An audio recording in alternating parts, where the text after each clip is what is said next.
सोनीपत में युवक ने काटा चाचा का गला, जमीन को लेकर परिवार में विवाद, भाइयों को कहा अगला नंबर तुम दोनों का। हरियाणा के सोनीपत में जमीन के विवाद में एक युवक ने अपने चाचा का गला काट दिया। पिता को तलाश करते हुए चचेरे भाई बैठक में पहुंचे तो उनके ताऊ के बेटे ने कहा कि तुम्हारे पिता को तो मार दिया, अब तुम्हारी बारी है। व्यक्ति की हालत नाजुक है और दिल्ली के अस्पताल में इलाज चल रहा है। पुलिस ने केस दर्ज कर छानबीन शुरू कर दी है। जटवाड़ा गाँव के रहने वाले प्रदीप ने पुलिस को बताया कि उसके पिता राम प्रकाश 7 दिसंबर को किसी काम से उसके ताऊ के लड़के सोनू उर्फ अजय के साथ गया हुआ था। इनका पहले से ही जमीन को लेकर विवाद चला आ रहा है। उसके पिता देर रात तक घर वापस नहीं आए और न ही किसी भी घर वाले का फोन उठाया। हमें उनकी चिंता हुई और पिता की तलाश शुरू की। रात को 11:30 बजे मिली मोटरसाइकिल। उसने बताया कि उन्होंने पिता के फोन की लोकेशन चेक की तो फोन की लोकेशन सोनू की बैठक की दिखी। वे अपने भाई संदीप के साथ रात को 11:30 बजे पिता की तलाश में सोनू की बैठक में पहुंचे। वहां पर उसके पिता की मोटरसाइकिल खड़ी थी। उसको देखकर हमको पक्का यकीन हो गया कि उसके पिता यहीं पर हैं। दरवाजा तोड़ बैठक में गए, फर्श पर मिला पिता। उसने बताया कि सोनू ने उनको देखकर कहा कि तेरे पिताजी को तो मार दिया है,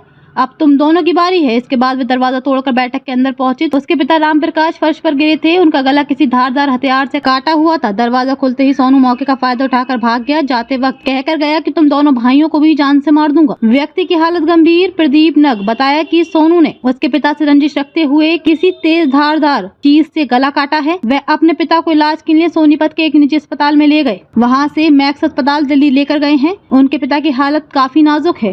पुलिस ने दर्ज किया केस। सिविल लाइन थाना के एसआई दलजीत के अनुसार डॉक्टरों ने बताया है कि राम प्रकाश के गले पर काटने का गहरा निशान है। वे अभी बयान देने के काबिल नहीं है। पुलिस ने उसके बेटे प्रदीप के बयान पर आरोपी सोनू के खिलाफ धारा 109(1), 351(3) BNS में केस दर्ज कर लिया है। पुलिस छानबीन में लगी है।